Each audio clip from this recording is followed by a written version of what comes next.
Hey everybody. As we found out, EA did figure out about the trade glitch and they did patch it, unfortunately. But I found another way to work around this to build a dominant team. And EA, I don't know how they didn't catch this, but they didn't patch this and they actually left this in the game. And it could actually make things a lot easier for you. So this year, it was a big deal that they added in the X factors. They added in the superstar abilities, all that stuff. But everybody made a big deal about who the guys you can get in hot are. The stuff you can use for ECHL, in franchise two, and there's no limit on franchise. However, they left in a major feature for us without even realizing it, and it's gonna make it so easy for you in franchise. Notice the Penguins roster here. This is what they gave me. You don't see any changes in nothing. You see, there's not a lot of chemistry going on here other than that top line, which is this is what they gave me. But I'm gonna back out. I'm gonna show you the same exact team, the same lines, and as you could tell, no players moved around, no nothing. And I cannot believe that EA didn't catch this. Now, what they were thinking with this, I don't know. I don't know if they just decided to do it for the players itself. I don't know if they just forgot, but check out the lines now. Again, nothing has changed except notice that now they have some chemistry. But notice by the name, these guys now have X factors. Now take a look at Letang and Dumoulin now. They got a +5 now. No, nothing has changed in their attributes. And you're wondering, how did that even happen? Notice before, some of those guys had X factors and some didn't.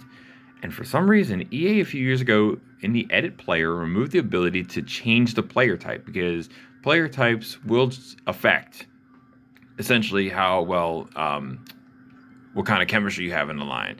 I mean, in this case, I think Letang, I want to say he's two-way forward in this though. Probably is. He shouldn't be. Honestly, he should be an offensive defenseman. But oh yeah, he's a two-way defenseman, but he should be offensive. But as you can see before, two-way defenseman, defensive defenseman in this system, no chemistry. They didn't have any. Now it's a +5, and it's because of the X factors. In past games, like I said, you could go to edit player. You could change a player once you're in there to a more proper type, and it was especially nice because if you drafted a guy who definitely wasn't that kind of player, it worked around it. But now you can't do that anymore. However, and I can't believe EA did this. You can go to said player. I'll go Brian Russ, for example. Didn't have one. You can go to details. Now you can see the grayed out stuff, the stuff you can't change. So he stuck a two-way forward, which I guess works for him. Part of me would think maybe a grinder just because how he can play a little bit. You can change little things here and there. Most stuff is not allowed. However, look what's here. Abilities. When I click on abilities, I can't believe this. Now I'll just remove them just because. But EA now allows you to just make anybody an X Factor.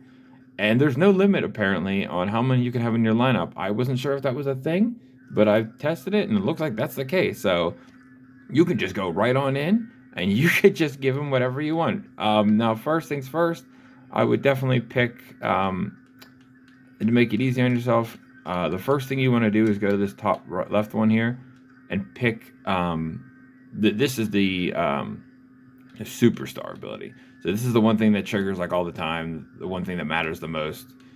I guess for him, just say shrug off, I guess, just because. And, from here, I mean, everything's available. There's nothing off limits.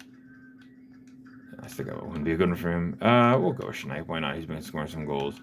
But as you can see, it doesn't matter. EA didn't catch this. They didn't patch this. This is in the game. I'll continue. I'll save. And you saw the changes I made. I'm going to go back to the edit lineup for him. And sure enough, Brian Russ is obviously not a bad player, but he's not an X Factor. We'll have abilities. And look at that. We saw he was a +2 before. The changes to the abilities I made just now made that +2 line a +3. So now he's actually an 87 overall. Jeff Carter's an 85. Jason Zucker's an 86. So I just went around, made changes, and it's not even just the player type, but everything else that fits in all together with him and his line mates. Maybe his abilities work well with the other ones, and they all, they mesh well. So here's your chance. If you get players, you trade them to your team.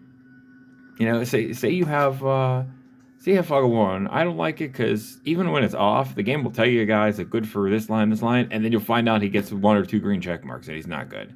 So I mean that's it, you can play however you want, but all you got to do is go ahead and change that. Keep messing with abilities for every single guy, and it's gonna work. And here's the crazy part: when you go to the AHL, that doesn't change anything either. That doesn't hurt anything.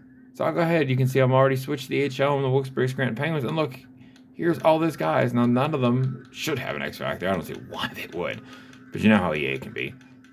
And you can go ahead and do that. Now it's gonna let you do it for your guys that you draft, but it's not gonna let you do it until they're in the AHL. So if you got a guy who's a prospect, he's a juniors prospect or something like that, in American Development League, and you don't sign him right away, it's not going to let you.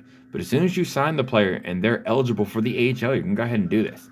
So, I mean, some of those prospects, some of those guys you draft are going to have it right away. Others aren't. But, again, it doesn't look like EA didn't seem to pay attention. They didn't care. They're just going to go ahead and let you do whatever. So, they could take one thing away they see fit, but they, for some reason, thought this was a good idea and left this one in for you. So, unfortunately, you can't change the player type still, but you can still at least put an ability. So, if you want to, you want to mess with it with a little bit, it might take some time to work around with it. There you go. As you see now, this guy's have a +1 on that line because I'm sure they didn't before, considering it's a playmaker, power forward, two-way forward for top line. I doubt that's going to mesh well, but hey, they got a +1 out of it. So, especially when you bring up these new guys that you're going to draft, you got a young prospect, you're not sure if it's going to work. Go ahead and mess with the lines. You're going to get them a +5 in the AHL. It's going to help them do well. They're going to progress real quick, and before you know it, you're going to have a lot of good prospects jumping up quick to the NHL. Or if you want to intentionally tank, say you're doing a rebuild and you want to make sure that you get, Connor Bedard or Shane Wright in their first drafts or anything like that, just make all your guys -3. At least I think that's still -3 is the lowest. I don't know if it goes to 5 now, but I did say +2 this year, which is new. So if you want, go ahead. You could basically sabotage your team so you can make sure you tank, or you could just make it elite right off the bat and make sure that you want to win. But yeah, go ahead, have fun, mess around with things, see what works, guys, and thanks for watching.